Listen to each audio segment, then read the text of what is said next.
Very Bad Wizards is a podcast with a philosopher, my dad, and a psychologist, Dave Pizarro, having an informal discussion about issues in science and ethics. Please note that the discussion contains bad words that I'm not allowed to say, and knowing my dad, some very inappropriate jokes. Nothing will make sense to your American ears, and you will doubt everything that we do. But in the end, you will understand. The great and honest has spoken. Pay no attention to that man behind the curtain.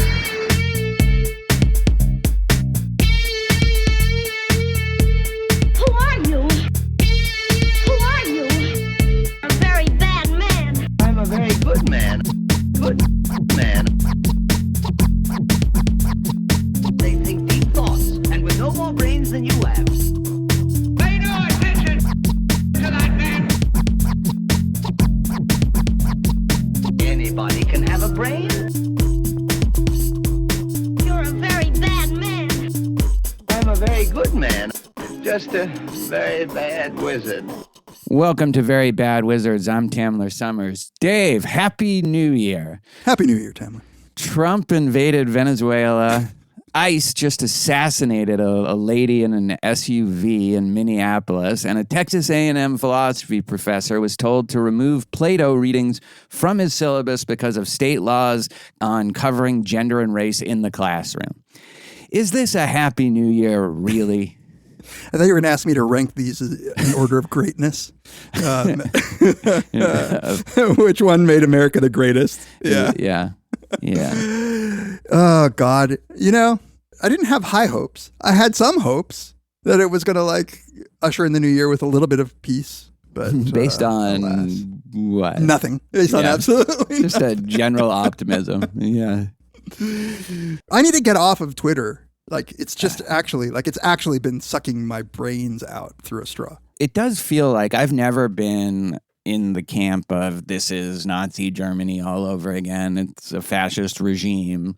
But I'm getting closer to that camp.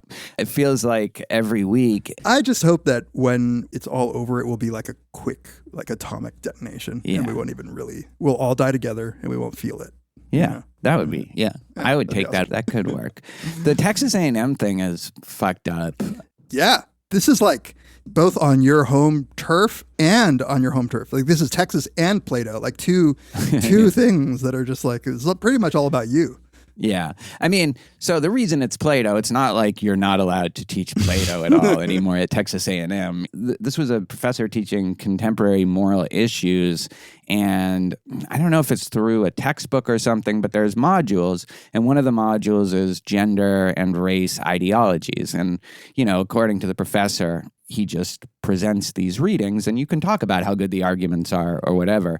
But Texas A&M their regents have been very strongly out in front of not wanting to run afoul of these laws. We're told at U of H, I hope I can say this, that as long as it's part of the class, as long as it can be defensible as part of the topic of the course, you can talk about whatever you want. But apparently that's not the interpretation that Texas A&M regents are taking. And, it could just be a matter of time. It could be because Texas A&M is one of the more conservative groups of regents in the state. It's bad times. It's crazy, though. Obviously the other things we mentioned are more tragic. But when I saw what the letter was that they sent that professor, I was if I got that letter, I think I'm just entitled now, given the sort of comfortable life that we've had of saying whatever the hell we want in class. In your liberal enclave, your bubble. Yeah.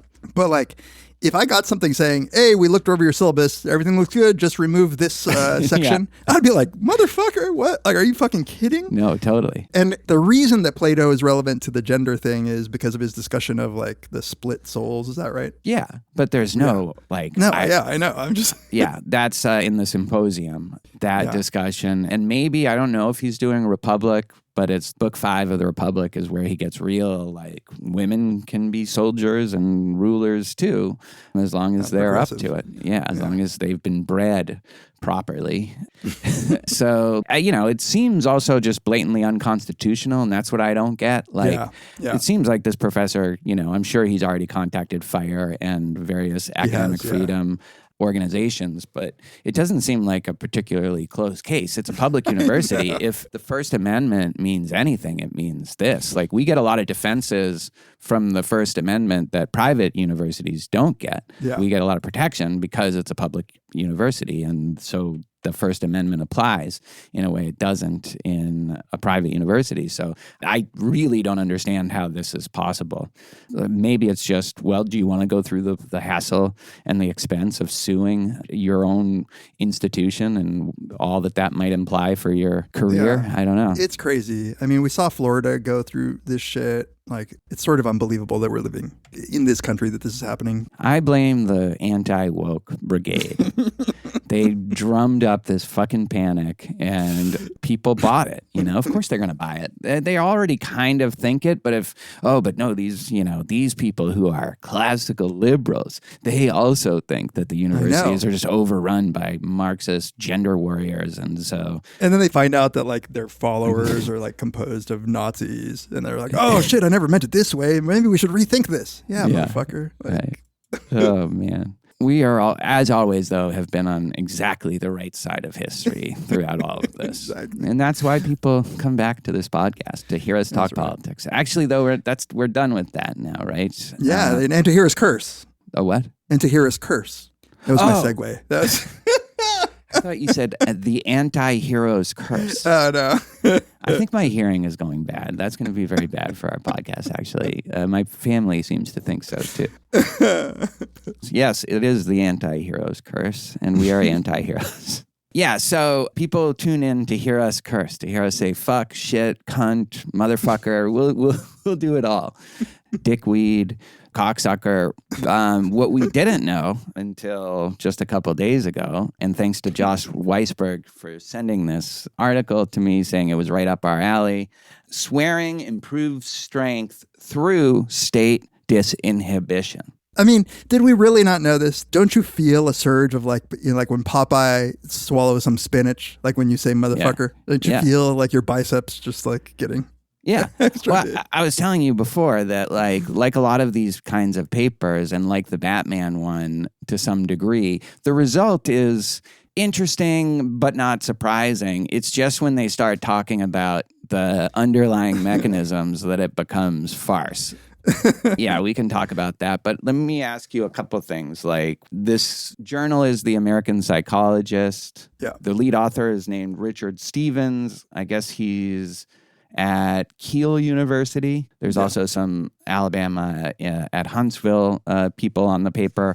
Like, is American Psychologist a good journal, first of all? Yeah, I mean, it's funny. Like, American Psychologist is the official publication of the American Psychological Association. And like, it's not all empirical articles. Like, it's, in fact, I mean, I haven't read it in a long time. It's usually just people writing general articles. So I didn't even realize that you could publish data in American Psychologist, but it's good. It's like the flagship sort of publication of the APA. Do you know about this literature on state disinhibition? I mean, a little bit. So like, yeah, broadly there is like a theory on behavioral activation and behavioral inhibition. And the idea is that there are two different systems. The one that's dedicated toward like approach behavior and activation, like energizing. And then there's the inhibition, the fear, withdrawal, avoidance systems. And that different brain regions and mechanisms are associated with each of these different ones.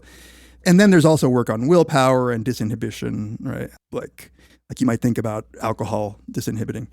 So the finding, I guess, that has been shown before is that cursing increases strength. And like, this is straightforward enough to do, and they do it here, which is like, you give one group of people, you tell them that they're going to say a curse word of their choosing. Another group of people, you tell them to say some sort of neutral word. Like you make them say it at the same like volume, like it's not like one of them screaming or not. And then you give them some strength test. And in this set of 2 studies, it is pushing yourself up from your chair. So like imagine sitting on a chair and putting your palms down on the edges of the chair and like lifting up your butt and seeing how long you can hold that, which I imagine for you is like it's endless. 25 minutes. Like, yeah. And like, yeah, it's like 2.5 hours if I can say fuck. Yeah. While I'm doing it. And they actually had them stop. It's I don't remember what the cutoff is, but they had them stop for their own safety. Yeah. So they wouldn't because if they get that themselves. perfect cocktail of swears, like they could like really fuck up like their shoulders. Yeah. That would happen to me, actually. Yeah. They had these people do it actually like online, like on whatever Microsoft, whatever the Microsoft one is. They had them do it online? Yeah. And time themselves? No, they were looking at them. Oh, okay. So they had Zoom them, like, thing. Yeah, exactly. And one of the creepy things that I read in this is that they required them to make eye contact with the researcher as they were doing it. So like you're told, like look straight into the camera. Why? I don't know. I guess, to keep that aspect controlled. Fascism is creeping into the like psych studies. Experimental design. So can I read this paragraph, which I think is where I found the paper. It's only on page 2, but it was like, oh boy. Okay. So he says, while these effects of swearing appear to be reliable, that it increases strength, the underlying mechanism is less clear. The original theory that motivated research assessing the effects of swearing on physical performance assumed a psychophysiological mechanism linked to autonomic arousal. Blah, blah, blah, blah. However, Stevens, which is him, showed that swearing behavior benefited physical performance in the absence of psychophysiological markers of this kind, prompting a shift towards psychological explanation, state disinhibition. And then he says, state disinhibition can be defined as temporarily tending towards behaviors that are under-controlled rather than over-controlled. So, like, this is how I feel with a lot of these psych papers. It's like, once you start talking about the underlying mechanism, you're just making shit up. Like, that's not a mechanism. That's just a term that you made up, state inhibition mechanism. And when you get into the measurement of state in disinhibition, again, not a thing that I'm convinced is real in any kind of scientific sense, then it becomes just like this big salad of words and numbers and Cronbach alpha or whatever. Right. So they measure a bunch of these predicted mediators that are supposed to get at inhibition or disinhibition. Flow, self-confidence. Yeah. And they're literally like 3-question Likert scale things, mostly. Yes. Oh, distraction is one, which is probably... And distraction. Which is why they probably made them stare into the eyes of the... Except it says that they measured it by asking them, the word distracted me from thinking about other things on a scale of 0 to 100. Yeah.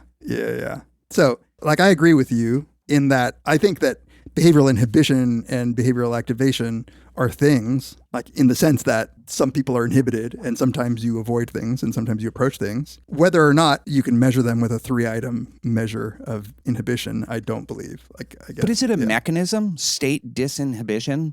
Like, is that a mechanism? No, I agree with you. Yeah, okay. No, I agree with you. Like, I think that it's actually pretty fucking weird that they would say that it's not physiological arousal because, like, it has to be some physiology. Like, you can't really say that this doesn't involve greater muscle activation. Like, it would have to. And I think that they're probably just not measuring the right physiological thing because actually it turns out that measuring physiological stuff is noisy and very difficult. Vexed for a whole bunch of other reasons. A whole bunch of other reasons.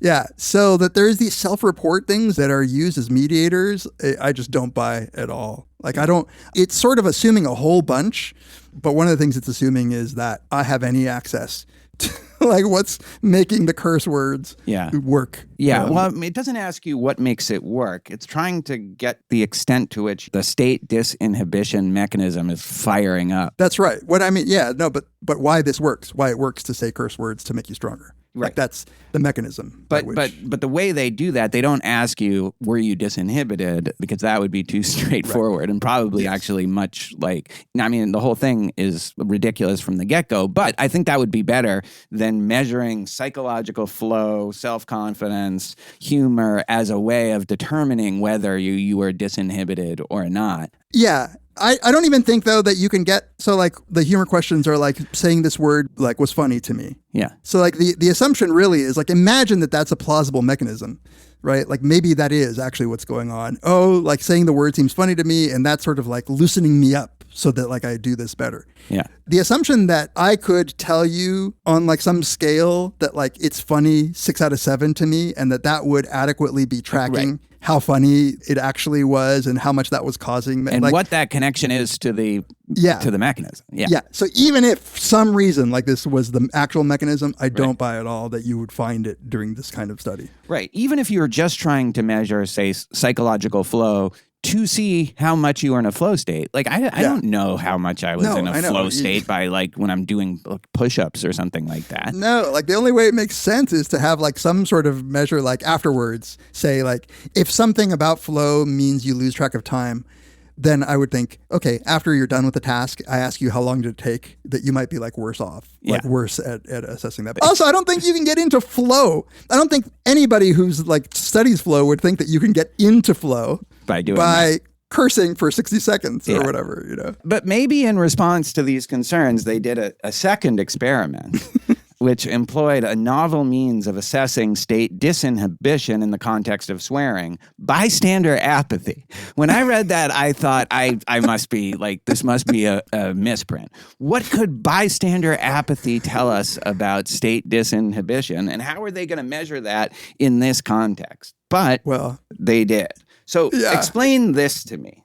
I'll be honest with you. I read, when I got to that part, I read bystander apathy and I kind of stopped.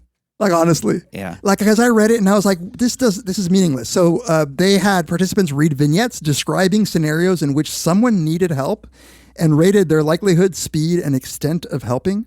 But I don't understand. I don't understand. What does that possibly have to do? I have zero... I'm sure, without looking at it, because I didn't dig into this either, but without looking at it, he did a previous study that found a correlation between, like, what you say in a bystander apathy vignette and how some bullshit way that he measures state disinhibition. That's what I would guess. And so now they think you can just measure state disinhibition, again, by bystander apathy.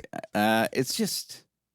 No, it makes no sense. They don't even describe it. They don't even say why. It's such a short thing where they just say, like, it was hypothesized that it would decrease bystander apathy, state behavioral inhibition, cognitive anxiety, and negative emotion.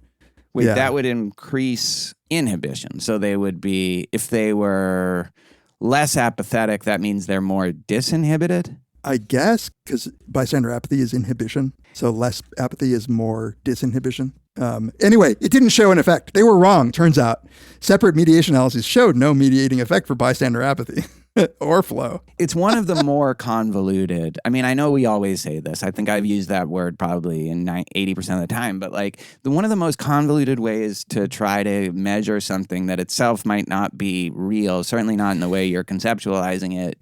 It's crazy. It's in your good journal that reps your organization, your professional They should have left good enough alone, because if it were just the finding cursing makes you stronger, and they showed, like, as apparently they did in a previous paper. That's kind of an interesting finding. I would report that. I would tell people. Yeah. I'd tell my mom, like, hey, cursing makes you stronger, so don't knock my, like. And that. Think of a guy dunking a basketball and, like, the shit that they say when they're doing that, or tennis players, as they say. Yeah, like when you're on, like, the 12th rep of, like, lifting weights or something, you know? Like, of course it helps. But I think somebody had already done that. Like, they're not going to publish. I think he had already done it. But I think even other people had done it. He had done stuff trying to link it to state disinhibition, or trying to disprove that it was psychophysiological. I like, though, how the abstract starts. It says, swearing, often dismissed as socially inappropriate.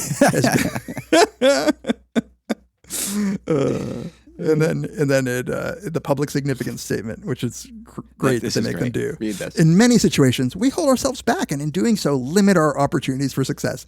I don't think that's what the story of the disinhibition is. I feel like most of the time, it's that you're probably holding yourself back from doing something pretty bad.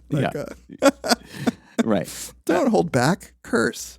Yeah. To readily available intervention that appears to encourage us to, quote unquote, not hold back and instead, quote unquote, go for it a little more. The study shows that swearing can improve physical performance, and it works by helping people feel focused, confident, and less distracted. I think that I'm going to use this as defense of cursing in lectures. It was like, because it makes me feel more confident and less distracted, more focused. Totally. You know? It reminds me of that South Park where Cartman pretends he has Tourette's. You know, such a good episode. That was a great episode. Shit, fuck, Sorry, it's just my condition. I mean, it is funny because I totally buy it. But again, I didn't need a study that demonstrated it like this. And the theory stuff, anytime they start talking about underlying, has there ever been a study where they've talked about underlying mechanisms, but like psychological mechanisms as he's talking about it, that people feel like, yeah, that's probably right? Like, has that ever happened? I'm sure it has. I'm sure it has plenty of times. I'll get back to you on which ones. Which ones, yeah. All right. Oh, did we ever say what we're going to talk about in the main? No. Shit. All right. What are we talking about in the main? Because this is your jam. Yeah, the main segment, we're talking about a chapter from Mircea Eliade's book, The Sacred and the Profane. So some religious scholarship. I'm trying to bring some religion to Tamler. Yeah. And, I remember way long ago, 13 years ago and more maybe, when you created the iTunes description, you said in the description that we were characterized by a marked inability to distinguish the sacred from the profane. Really a disinhibition problem. Yeah. But we've worked on that by swearing a lot. And we will swear a lot in the next segment just to make sure we're in a flow state and and feeling confident. All right. We'll be right back to talk about the sacred and the profane.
Welcome back to Very Bad Wizards. This is the time of the episode where we like to take a moment to thank all of our listeners who reach out to us, who email us, tweet at us, all the various ways that you get in touch.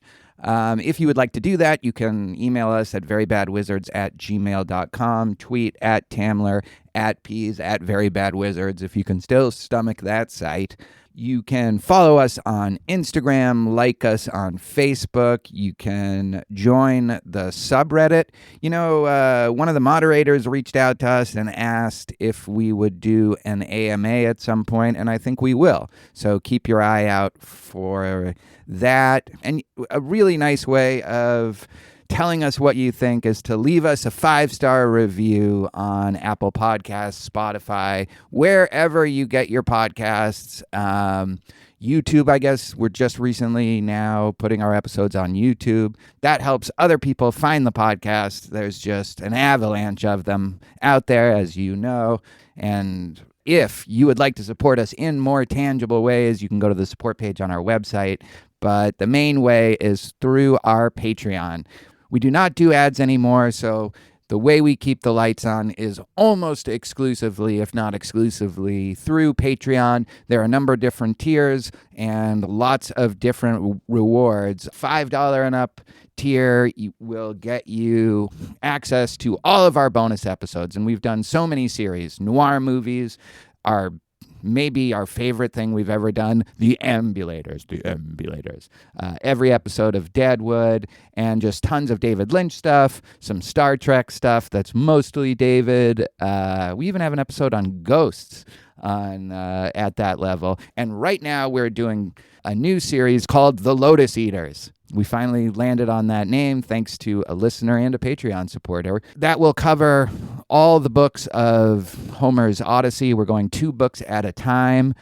Next week, we'll release our episode on books 7 and 8. We're really enjoying that. We hope you are. It seems like you are based on the feedback.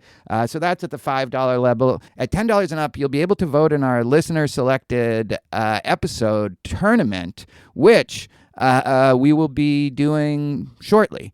I'll put up a call for episode topics, and everybody on Patreon can suggest topics, and then we'll select 16 finalists and do a tournament style like we did last time. I think we landed then on Schopenhauer. Yeah. Schopenhauer came out of that tournament and won. So that's a lot of fun. You can vote on that if you're at the $10 and up level. And of course, at the $20 and up, our highest tier, you can ask us a question every month and we will answer it in video form for you, audio form for everybody else. Thank you so much for all of your support, all of the ways you reach out to us. It means so much to us. It's why we do the podcast. Thank you. All right, for our main segment today, we're going to discuss, as we said, the first chapter of, this is the only time, Tamler, I'm going to pronounce it this way, Mircea Eliade. Like I looked up the Romanian way. Nice. Because to be honest, I never knew how to say his name. Mircea Eliade. Mircea Eliade. Yeah, that's right, Romania. So his 1961 book, The Sacred and the Profane, The Nature of Religion, the first chapter of it, in which he describes sort of this theory of the concept of sacred space and time and how humans relate to the world and experience it as sacred in these 2 categories, sacred and profane. So just a brief introduction to the man, the scholar. Eliade was a Romanian, like you, historian of religion, a scholar of comparative religion. He also wrote fiction, which I didn't know. Oh, interesting. He wrote a couple of novels or novellas. And he fled Romania after World War II, eventually landing after some stints in Paris and some other places at the University of Chicago. And he really is widely regarded as one of the most influential religious scholars of the 20th century. He founded this school of religious scholarship at the University of Chicago. It was one of the key figures at Chicago in religious scholarship. And that's a great school when it comes to religious scholarship. And that work is really foundational to a lot of modern religious scholarship. I first came across his work in my sociology of religion classes, where there was a discussion of sacred and profane. And I think that's what his work is best known for, this distinction between sacred and profane, which he viewed as 2 fundamentally different modalities of experience. So in this book, he argues that the experience of what he calls like pre-modern or religious humans, or sometimes primitive humans, was one in which the sacred, both sacred space and sacred time, were fundamental aspects of existence. And according to him, the distinction here is that the sacred is, among other things, ordered, structured, and real, like the only thing that's truly real. Yeah. It's like an ontological claim that he's making. Whereas the profane, those aspects of the world that are not sacred, is fundamentally disordered, chaotic, amorphous, and less real. And he claims that the religious man lived, or at least strove to live, in the sacred, so that they made an effort to always be in the sacred space and time.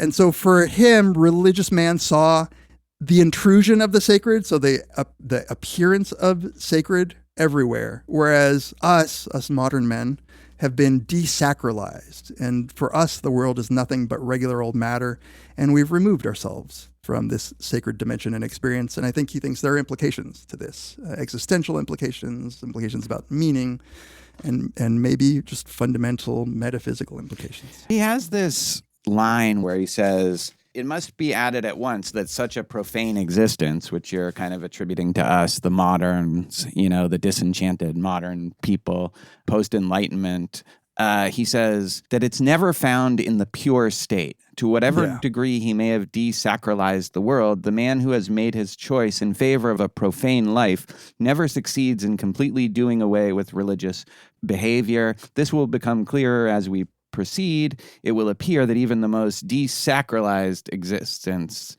still preserves traces of a religious valorization of the world.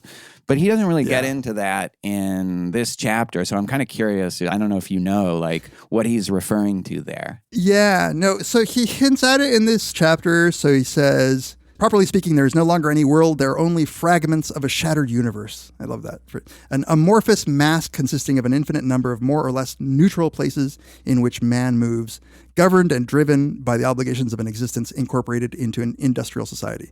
But then he does say that even for the most frankly non-religious man, all these places still retain an exceptional, a unique quality. So here he's talking about like your birthplace, the scenes of your first love, certain places in the foreign city that you visited in your youth. He says they are holy places of his private universe, as it were in such spots that he had received the revelation of a reality other than that in which he participates through ordinary daily life. And he calls it, I love this, crypto-religious behavior. Yeah. So what did you think? I thought it was super interesting. There's a couple of things that I really liked about it, or ideas that I found provocative, and, I want to talk about them with you. But certainly this idea of this space that human beings are going around, and without any conception of the sacred, they can't orient themselves. There's no direction anywhere. And so they have to consecrate, what's the word that he uses? Hierophany is the turning place from profane to sacred. And like these tribes have sticks where they do that. A lot of people build temples or churches or something that makes that area sacred. And everyone wants to live as close to that. They want to be in that, because when you have that, now you have directions. You have north, east, south, and west. You have like the cardinal directions, but I think also metaphorically, you have a way of orienting your life. So it's not just chaotic, like Epicurean atoms colliding against each other. So I thought that was really interesting.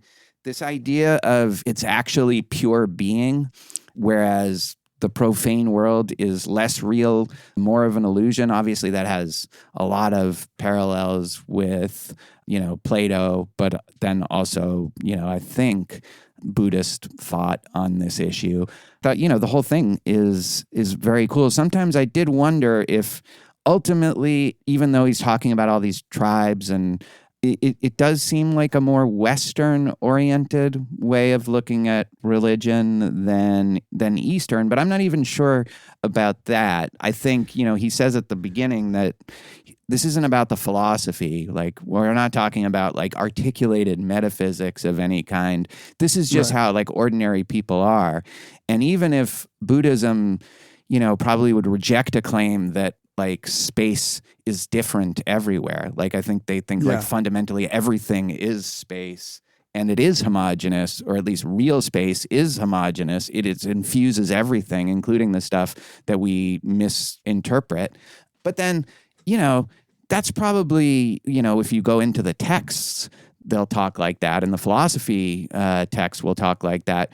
But, having been to Japan a couple summers ago, like there's so many temples you can visit and things that you're supposed to do when you get to a shrine of some kind. I mean, they're everywhere. So it could just be that what he's describing are how people actually live, rather than, some kind of underlying theology or cosmology. So in that case, I think it's a really fascinating piece of anthropology. Yeah, it's very Joseph Campbell-y, where he's using examples from various religions, traditions, like both some indigenous stuff, like some native Australian tribes, but then also just the religions of, and here's where I'll say, like it is Eastern in that Israel and Mesopotamia are Eastern, but it's not far. But I mean like Judeo-Christian, in that sense. Yeah. Muslim. So but I agree with you that this is, I think, his view of just the relation of like the average everyday sort of person to the world around them. You brought up, I want to say a couple things about the hierophany I don't know how to pronounce it, which is his word. Like he made up this word to have a broader term than theophany, which is like the appearance of God, because he wants a word for like the broader sort of appearance of the sacred. So he says, every sacred space implies a hierophany, an irruption of the sacred that results in detaching a territory from the surrounding cosmic milieu and making it qualitatively different. And he gives the example of Jacob in his dream of the angels ascending and descending on the ladders. And I like this like idea of this, he spells irruption, I-R-R-U-P, irruption of the sacred into the mundane world. How is that different from eruption? Is it like... I don't know. Is it like it's someone like Hindu coming with two or O's. something? Yeah, I don't know. The eruption of the... It's a splooging of the sacred. I mean, there are some cosmogonies that have the gods splooging in order to create the world. That the distinction too, I was going to say, like it does resonate, I think, like with everything that I've learned about some of those ancient Mesopotamian like views and broader, like the views that before creation there was chaos. Mm-hmm. And he often calls the profane like a homogenous space. It's just like no direction, no differentiation.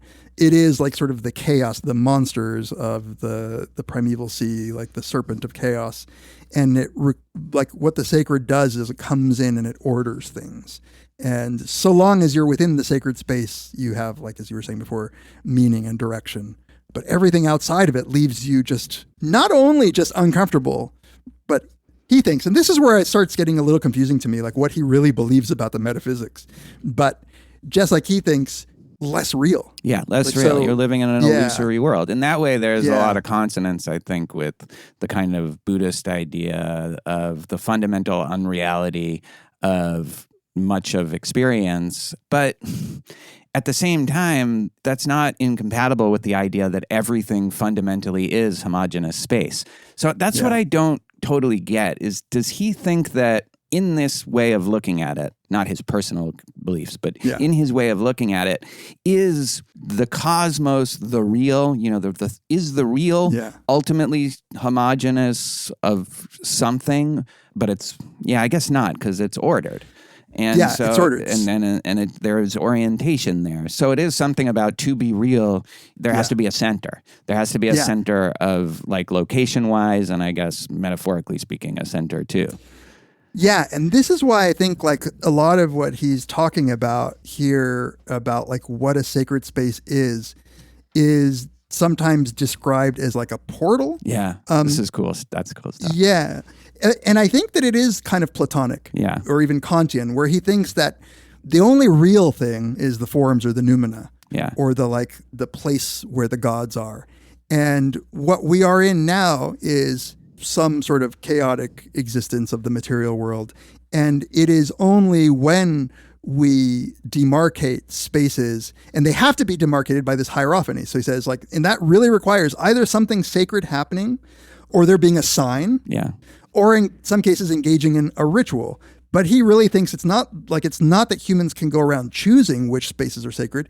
It is either shown to them by, like, the appearance of the sacred, or a sign pointing to this being sacred, or in some cases you, like, sacrifice, you let the blood of the animal shed, and, like, that marks it as sacred. But even then, it's like because the gods kind of told you where to put it, you know? Is that always true? Like, I thought when he's talking about people, settling in areas and consecrating where they are, it is something that they choose. Maybe they don't see it that way. Maybe they feel like there's a sign, but I think they think that it's a sign, or at least they're or at least they're pretending like it is a sign. Yeah.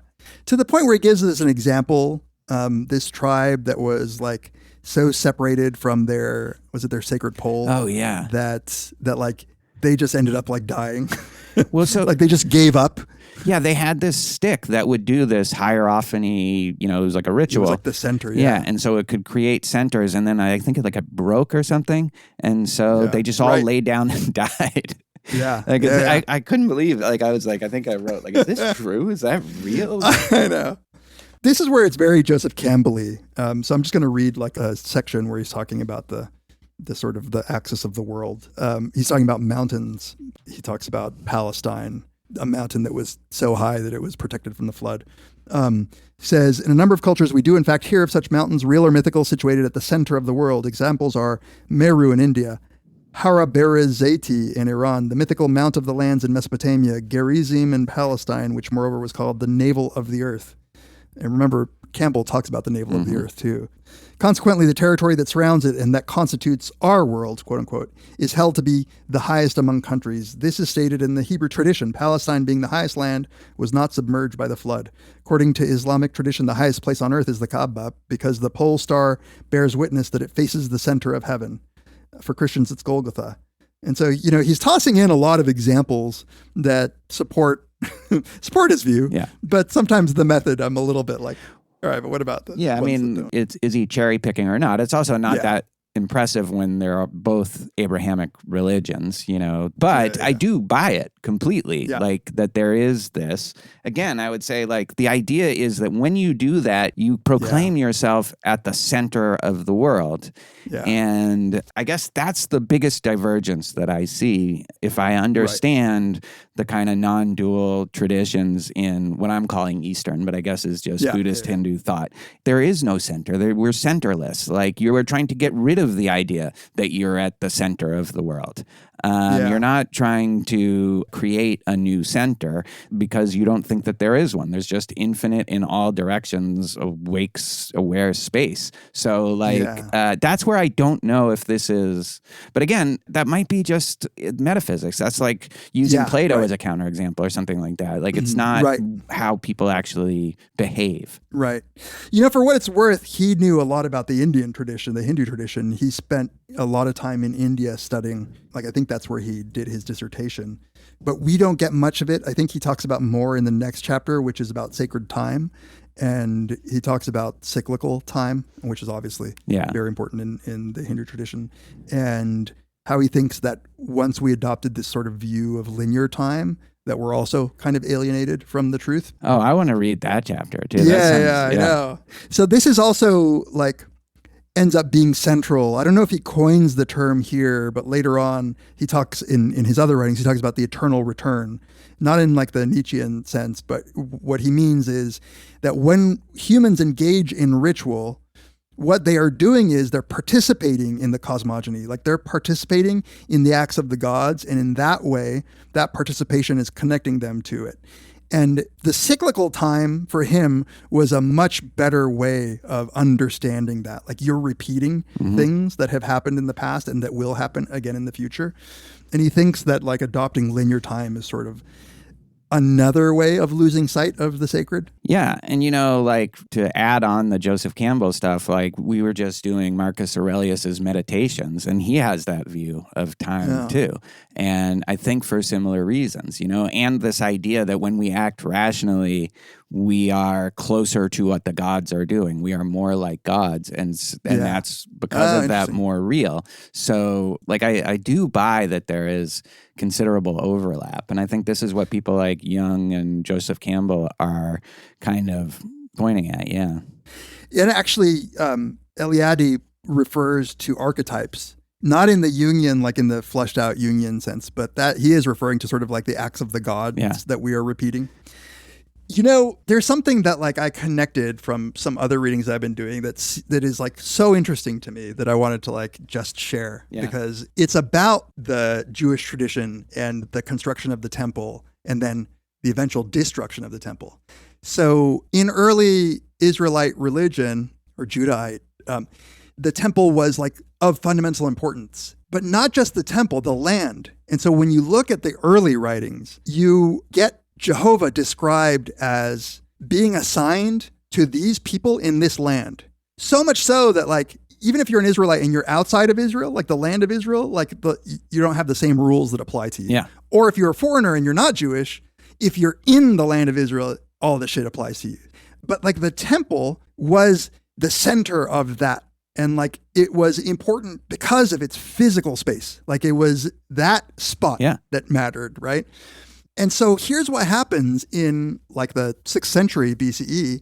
There's the Babylonian captivity, right, where the Jews, like at least the southern kingdom, the ones from Judah, are all taken away from Israel into Babylon. And they spend a lot of time in Babylon separated from Israel. And it's during that time that a lot of the what we consider the Bible, like the Old Testament, is written.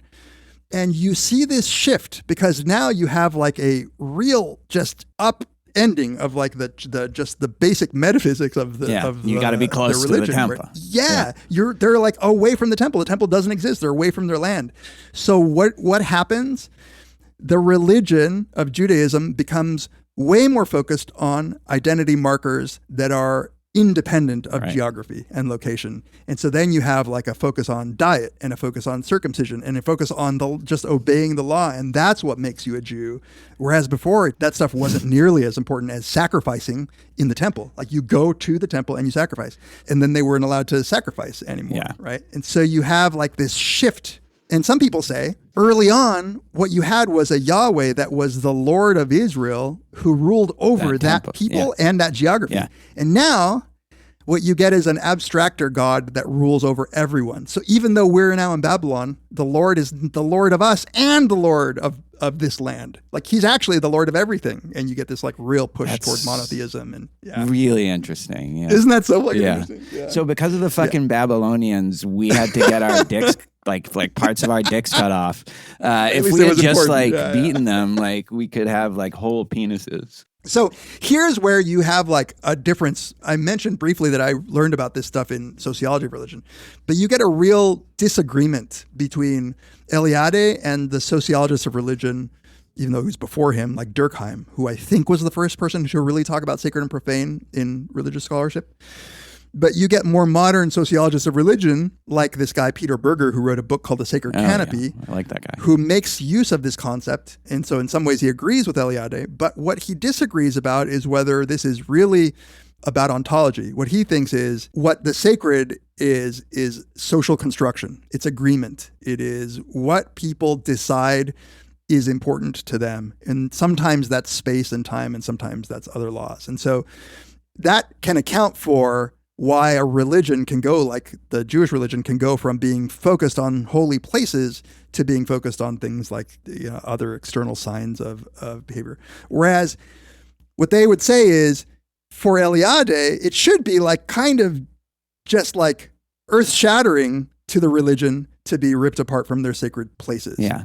Right. They should just lie down and die like the people with the sticks. I mean, you could see, I don't know which one of these is right, but this ingenious workaround of maybe at first people did lay down and die when they were, and then like a new theology kind of arises where, as you were saying, like it's the God is no longer up in everybody's business and like he's a God of everybody and he's kind of receding a little bit. And Jews are characterized by, these non-spatial markers and they're also kind of identified as wanderers, like these kind of wandering tribes that are always moving from one place to another. And that's kind of, there is something really kind of captivating about that idea that it's not just kind of a random thing of, well, this just happened to be important to us. It's a result of all these other factors. Right. And not to bring the modern world into it too much, but like it never quite left them. Yeah. That there is the sacred space that is theirs by birthright, just as you have Islam and Christianity claiming that these spaces are so sacred, even though our religion might be more abstract and not really, I don't have to be in Israel or I don't have to go to pilgrimage if I can't. You should try. Yeah, no, totally. Like Israelis used to say to me all the time, "You're Jewish. How come you don't live in Israel?" I'd be like, "Because I don't. Like my parents are here. I go to college here." Now you can just say the Babylonian fucking captivity, the exile. But I think that's right. There's actually a big break. There's a big division between Jewish people on that exact question of what importance is Israel. Obviously, there are huge consequences to a big group proclaiming a lot of importance to it, and I'm sure that's true a lot of places. But there's the Jewish diaspora. There were people who were anti-Zionist at the time, like a whole a very significant percentage of Jews were against this idea because they were comfortable in their identity as they didn't want to be killed by the Nazis. So like there might have been practical reasons, but this idea of we have to live there as Jews, if we are going to be good Jews, that's something that was rejected and continues to be rejected by many of us, many of the chosen. So the chosen ones here. And so the other thing is that it's like a lot of these sacred spaces are like deliberately described as kind of microcosms. So like the Temple of Israel, he talks about a lot, where there is the courtyard. The courtyard is the external world, like the chaotic world. And then you go into the holy place, and that is the actual reality of the world. Yeah. And then you go into the holiest of holy places, and that is like where God actually dwells. And that is both intended to mirror the structure of the real reality, like whatever noumenal realm the gods inhabit. And it's also like this tunnel to the higher plane. Yeah. And then he describes later on often a tunnel to the like even more chaotic world beneath it. Yeah. And I don't know if it's more chaotic or if it's like also sacred, but in a bad way. Yeah. Because I think, if you talk about like Hades in the Greek religion, that's, as ordered as Olympus in many ways. It's just like it can be very bad to be there. And so I wasn't sure if it's any less sacred than the real in the way he's understanding sacred. There might be real orientation there. It's just orientation towards the bad instead of orientation towards the good.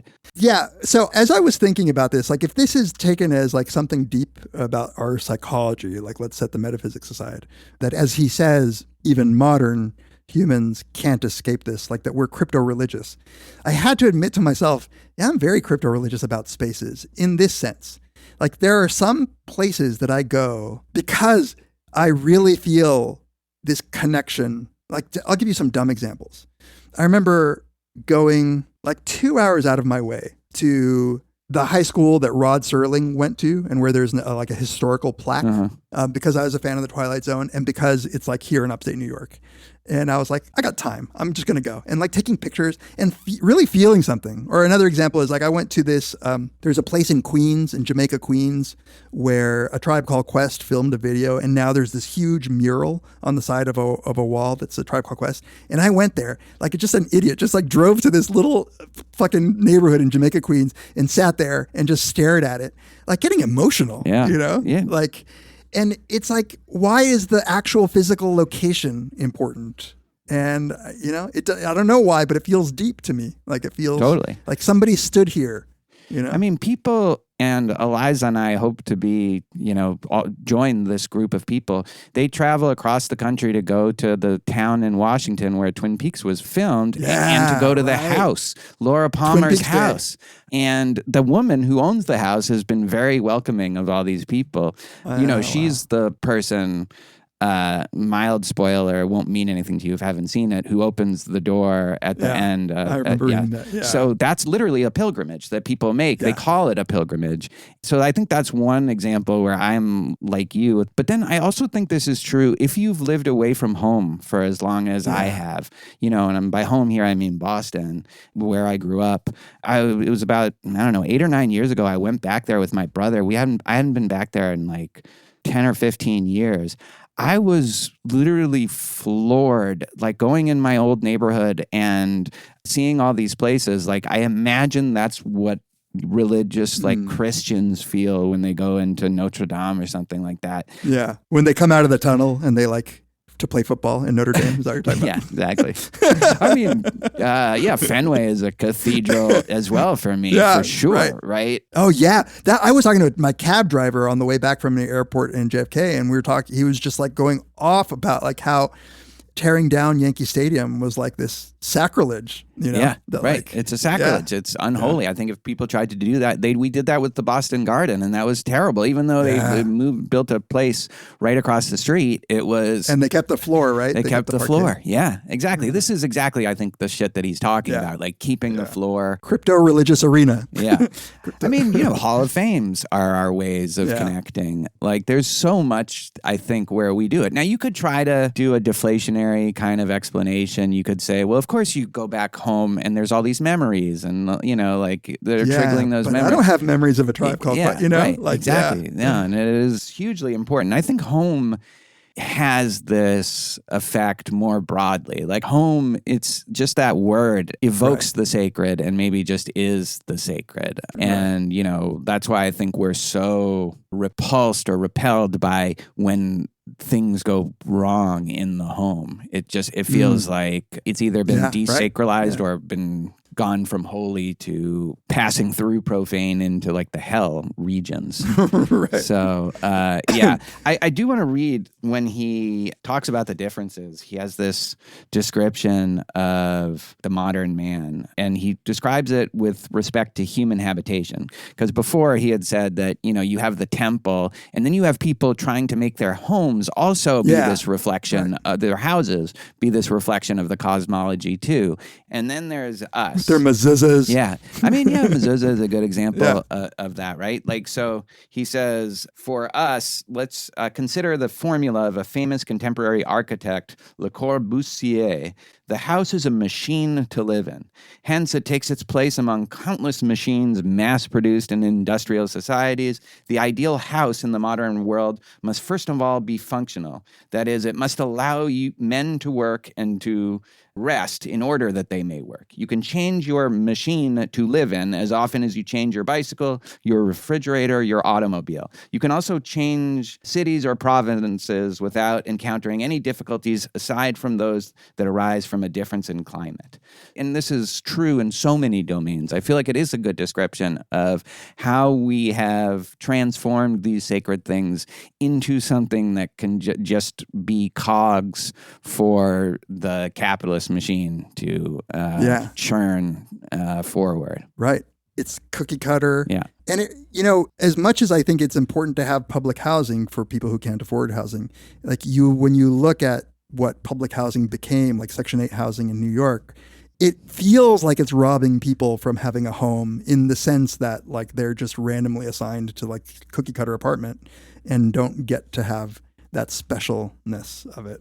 But I mean, we all don't really. Like, it's not like I bought this house and waved a stick over it or rented it. No, but some people do. Have you seen people do like they do things like sage, they'll burn some sage. We do rituals, and like maybe a vestige of it is the housewarming party where people bring you items. Yeah, you're consecrating the house with this gift. Or I feel this way, like I'm not really moved in until a specific thing is here. Yeah. Like, and that thing, sometimes it's like my record collection or whatever it might be. Like, then I finally feel like this is my new home. Yeah. But yeah. I mean, I've lived in this house for almost 18 years. It is a sacred space to me now. Yeah. But when I'm first choosing it, we rented it first. Like, it was just like, this is in our price range. It looks like a nice neighborhood. It's a pretty easy commute to campus. Like, great, Right.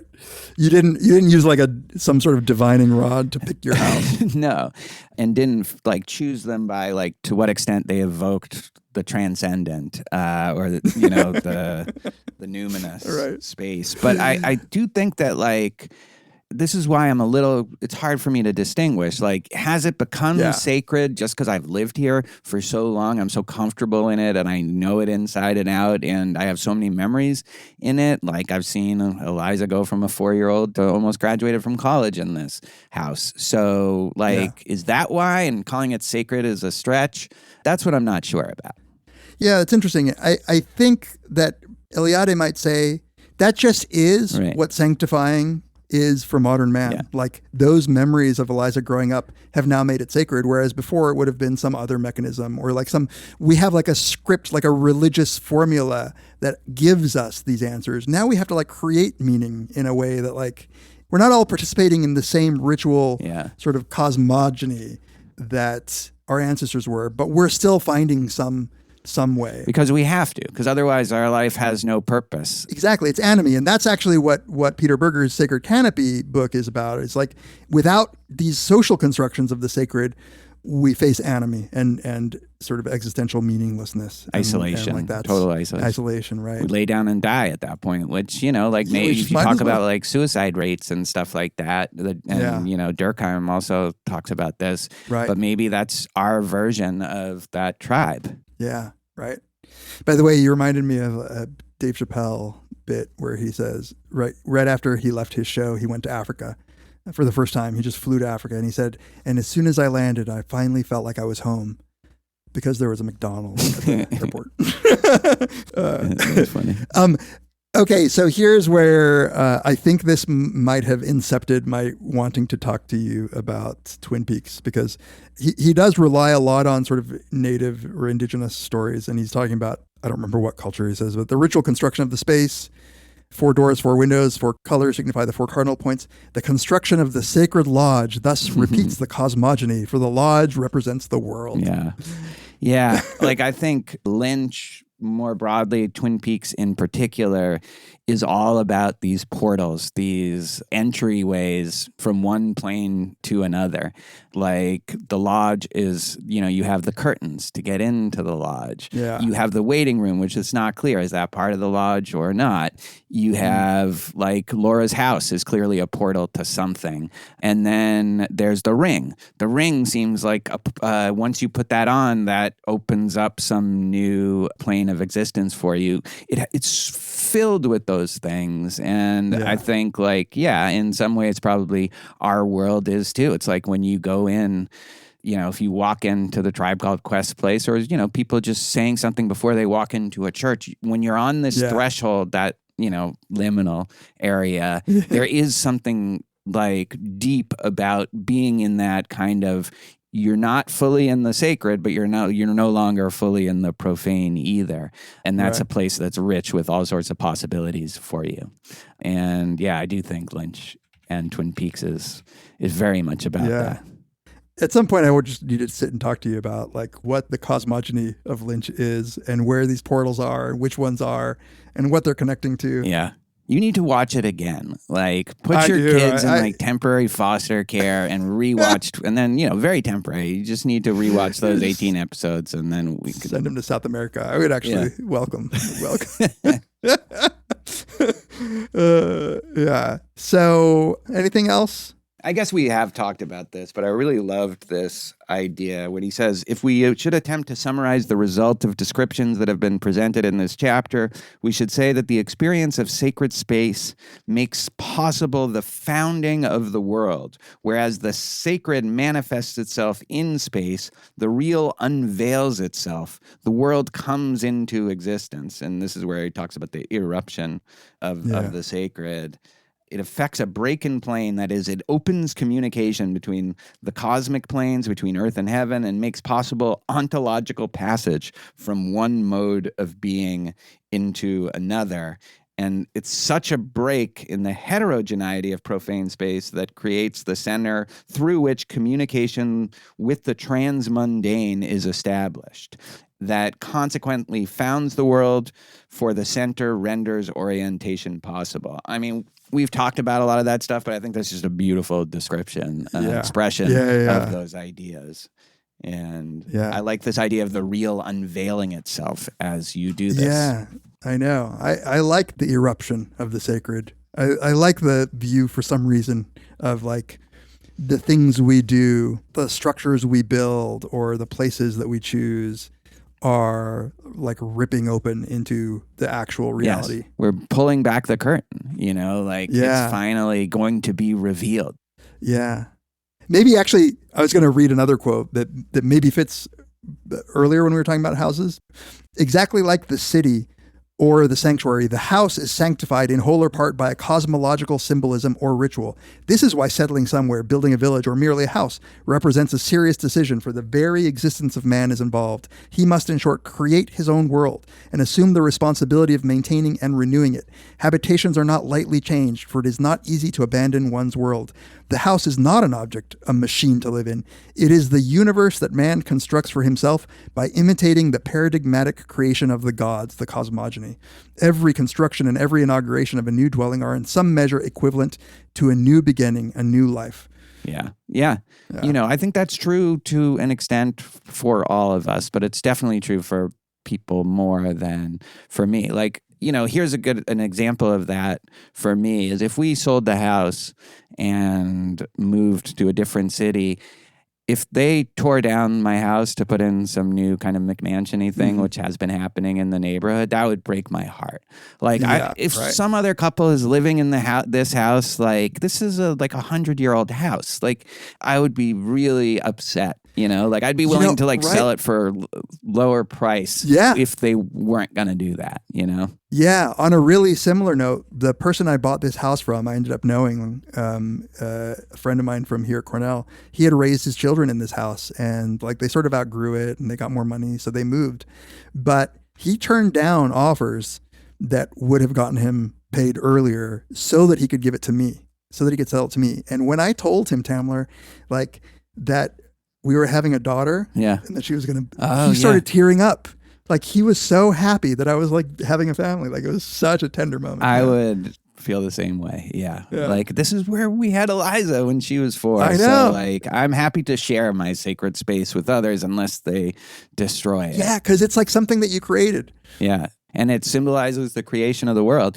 The way he describes the cosmology, this eruption that creates a center, it's very Big Bang. Right. So you wonder to what extent, like, our physics is, if these are these kind of primal things within us, like, to what extent our physics is just an expression of this, in different forms. Yeah. Right. You know what I was also thinking about that, where he's talking about everybody believes that it's the center of the universe. Like, in an infinite universe, everything is the center. Yeah. So like it's nice to think that nobody's wrong. Right. No, and similarly with the Earth being a sphere, like, every place is as much a center on the surface of the Earth as anywhere else. So like that, we lucked out there, I guess. Yeah.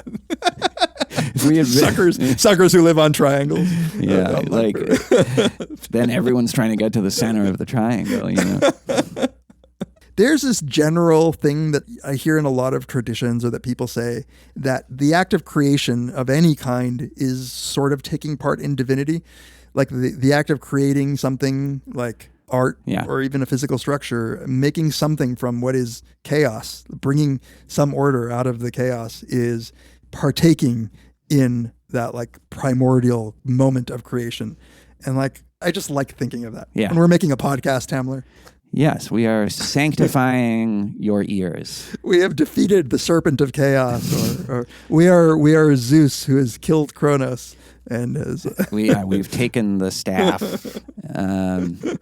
So become a Patreon supporter, Partake in the sacred. Yeah. We'll pass the, what do you call it in church? The thing you pass? The offering plate. The offering plate, yeah. You can find our offering plate at patreon.com, where we'll also be talking about books 7 and 8 of the Odyssey, which really is about a journey to your home, which you consider sacred. And the Odyssey has so many connections to this. We'll, I'm sure, be coming back to it. Our next episode will be coming out next week. All right. Join us next time on Very Bad Wizards. The Great Boss has spoken! Pay no attention to that man behind the curtain!